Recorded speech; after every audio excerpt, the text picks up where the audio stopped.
Hey! Let me see your hands! Hey!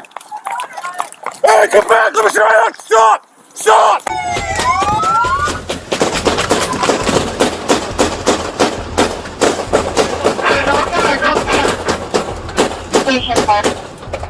Being a police officer partially means you are signing a death warrant every single day. Some people go to work worried because they have to meet deadlines and face difficult customers. But for cops, it's different. They worry if they will come back home to their beautiful family every single day they step out of the door. They worry if they will see the smile of their baby again. These are 3 stories that show how quickly everything can go wrong, even during what seems like a routine day. These officers have no idea that a routine traffic call or daily assignment can turn into a high-speed chase. Number 1, the high-speed chase that shocked Austin. Imagine chasing a car without knowing that the driver is heavily armed and ready to kill at any time, if apprehended by anyone, including the police. This is a life-and-death situation. But the Austin Police Department was up to the task, and they executed it perfectly. Red light. Hold on. Our vehicle almost crashed out. 1050, 1050, 1050, 1050, 1050. Our vehicle looks like it has a flat left tire. It all happened on May 31st, 2025, at approximately 11:16 p.m. The night was still and calm when officers from the Austin Police Department were dispatched to stop a reported stolen vehicle. Little did they know that this would soon turn into a high-speed chase that would put their lives in grave danger. I have no traffic right now. Research Service Road southbound. Sorry, northbound. Research Service Road northbound. Coming up on Peyton Gin. 65 miles an hour. No traffic. The suspect, fully aware of the seriousness of the situation, wasn't going to go down easily. As soon as the police tried to pull him over, he floored the accelerator and sped off, running through red lights without hesitation, ignoring all traffic rules. The officers quickly realized they were dealing with a dangerous individual. This initiated a brief but intense pursuit that started at approximately 11:21 p.m. The suspect, pushing his vehicle to its limits, didn't expect such a quick response from the police. The officers, knowing the danger they faced, pushed their vehicles hard to keep up. As the chase grew more intense, the suspect lost control of his vehicle. The car collided with a cement pillar, a violent crash that would have stopped most drivers, but not this one. Despite the damage to his vehicle, the suspect kept going at breakneck speed, determined to evade capture. The Austin Police Department was relentless. They weren't stopping until they had the suspect in custody, and this chase was far from over. A short time later, everything changed for the suspect. Another collision occurred, but this time, it wasn't just any crash. The suspect's vehicle collided with an uninvolved car at the intersection of Research Boulevard and North Lamar Boulevard. The impact was violent enough to spin the vehicle rapidly, facing the oncoming traffic. 1050, 1050, 1050, 1050, 1050, 1050. Sorry, EMS. Now trapped, the suspect had no choice but to come to a stop. But this wasn't the end. The officers had been pursuing him for a while, and they were determined to end it. As the officers approached the vehicle, ready to apprehend the suspect, they were met with an unexpected surprise. The suspect, later identified as Devin Guevara, opened fire on the officers.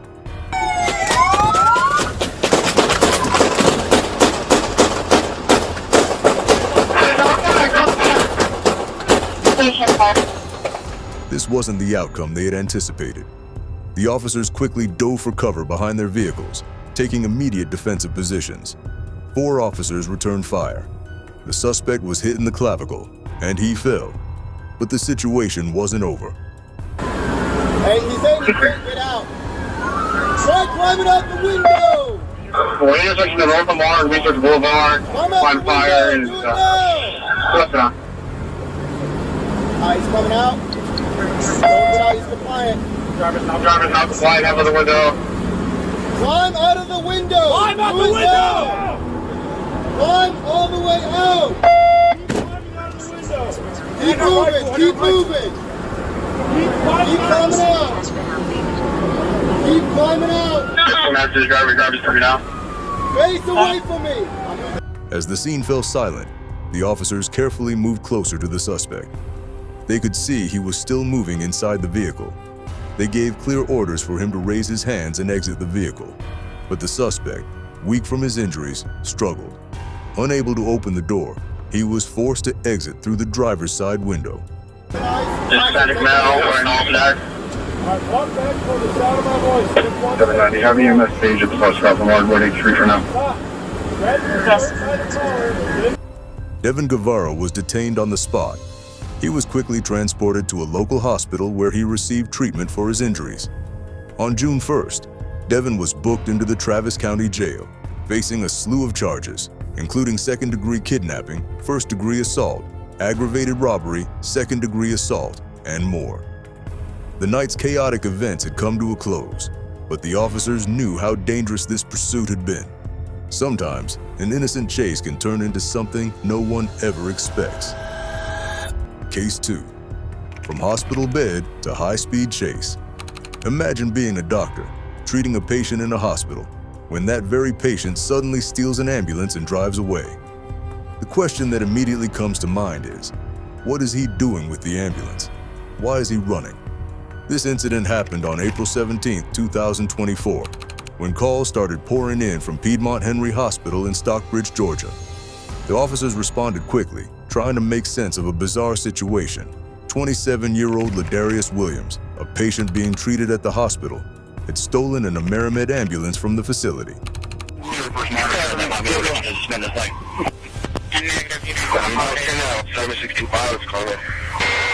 Alright, Phoenix, we got a will call it. We are continuing westbound on Lake Harbor, coming up to Jonesboro Road.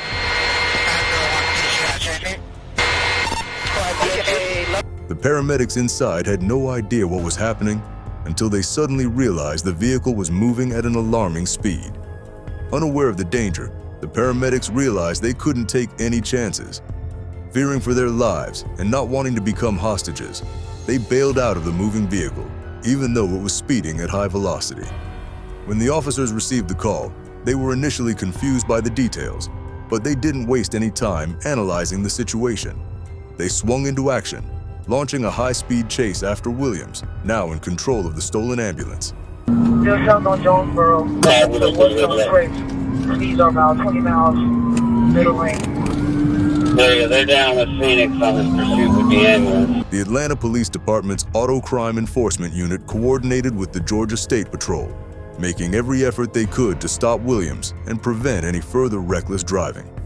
The chase stretched through multiple jurisdictions, but no matter how hard the officers tried, Williams managed to escape. Class 72 is southbound on Jonesboro, just past Commerce. Alright, still southbound on Jonesboro. Cool. I'll blast him to put it. Alright, Phoenix, y'all have light traffic up ahead. Still south on Main, crossing over Chestnut. Light traffic up ahead. We're straight out to parallel. Jonesboro's here. Get it. But just when the officers thought they might catch a break, Williams continued to defy all odds. Ignoring traffic control devices and law enforcement vehicles, he crashed into several civilian and police vehicles along the way. But still, he didn't stop. Eventually, he veered off the road into a residential area, where the Atlanta police were able to deploy a spike strip, deflating the tires of the stolen ambulance. But even then, Williams didn't stop. He continued the chase along Tara Boulevard, trying to evade capture at any cost. Hold him back up ahead, you guys know where to go. Let's ride. We finna play now. Hey, Watch him. be on gun. Be on Watch gun. him. Yeah. Watch him.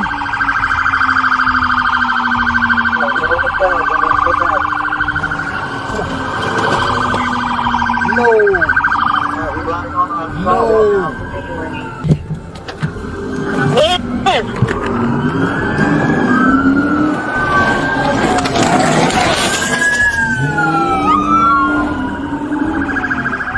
The chase had gone on long enough, and the officers knew they had one last option left.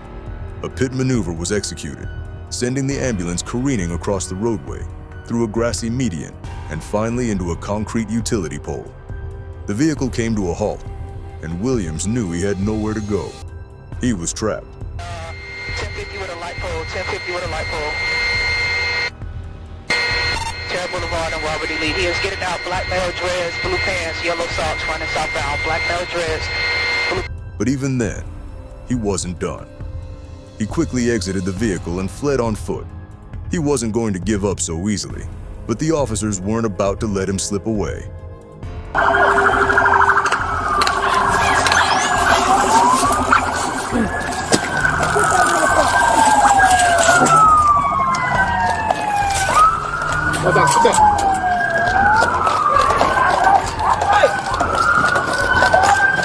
After a brief foot chase, with officers from multiple jurisdictions closing in, Williams was finally apprehended. We put him in the appropriate position. No, turn him to the side. It's cross your lane, bro. The chase had come to an end, and he was taken into custody by Georgia State Patrol troopers and transported to the Clayton County Jail for processing. Williams's attempt to hijack an ambulance was one for the books. He stole a vehicle in the very place he was being treated, but he couldn't escape the long arm of the law. Case 3. From heist to high-speed chase. Now we move to one of the most dangerous and unpredictable scenarios a police officer can face: a bank robbery. Armed criminals are already dangerous, but when they plan meticulously and come prepared for a fight, the stakes are raised to life and death. On April 21st, 2025, just before 10 a.m., 2 men entered the Diablo Valley Federal Credit Union on Detroit Avenue. The bank was busy, and everything seemed normal until the 2 suspects pulled out guns and pointed them at the bank staff. The bank employees, stunned and terrified, had no choice but to comply, handing over whatever the robbers demanded. Once they had the money, the suspects stormed out of the bank like they had just pulled off the perfect heist. But little did they know, their luck was about to run out. The Concord Police Department had already located their getaway vehicle, and as the suspects fled, the police quickly initiated a pursuit. Oh my God!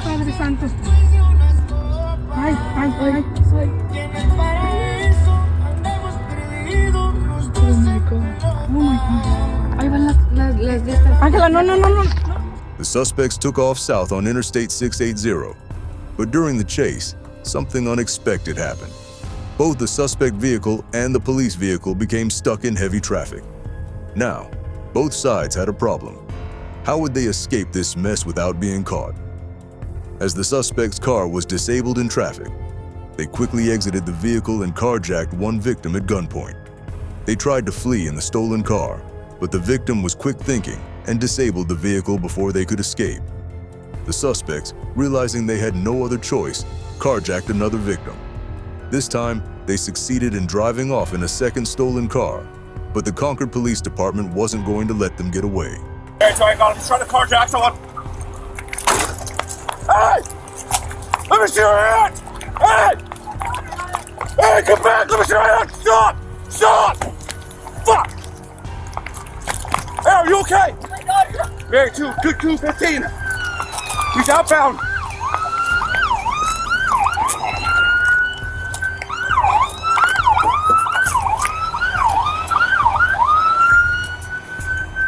They pursued the suspects through the streets of San Jose, the pressure mounting on the criminals.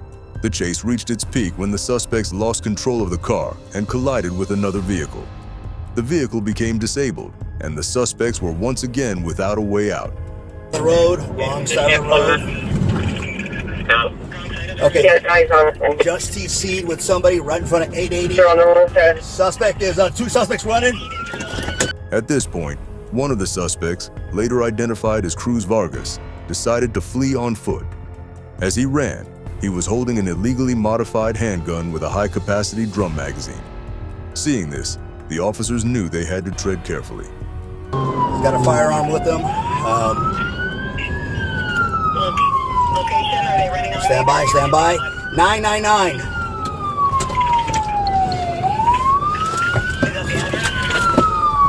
Mulberry. Get on the ground! Vargas, exhausted from running, tried to carjack another vehicle, but the officers were ready. As he brandished his weapon, they opened fire, hitting Vargas, who fell to the ground.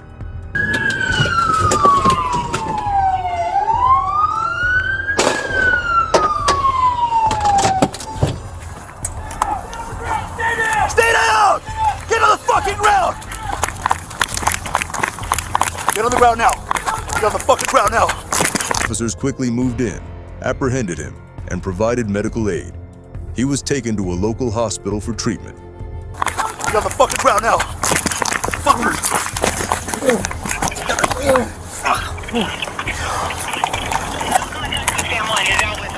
Shots fired. Shots fired. One suspect being taken into custody. Vargas's partner, Elijah Phillips, remained on the run for a few more days, but thanks to the swift response of the San Jose Police Department, Phillips was eventually found and arrested. During the investigation, it was revealed that Vargas was on parole for a prior carjacking, and Phillips had an active warrant for domestic violence and theft. Vargas, recovering from the gunshot wound, was charged with multiple counts of armed robbery, carjacking, and firearm violations. His partner Phillips was also charged with multiple counts of armed robbery, carjacking, and possession of firearms. In the end, the chase brought two dangerous criminals to justice, but not without a high price. The officers involved risked everything to ensure that these criminals were taken off the streets, and the danger they faced that day was a stark reminder of the risk law enforcement takes every time they put on the badge. If these stories teach us anything, it's that policing is not scripted drama. It's raw, intense, and often chaotic. Officers put their lives on the line every single day, with no script, no manual, and no safety net. They face dangers we can't even imagine. For the families, the injured, and the communities watching, it's a reminder to appreciate the bravery behind the badge. These officers live in a dangerous world, one where every decision could mean the difference between life and death. If you want to dive deeper into these heart-pounding moments, check out the full videos linked throughout the script. Witness the decisions, the bravery, and the raw emotion firsthand. Stay safe out there. Like, subscribe, and keep watching for more raw, uncut moments from the front lines of law enforcement.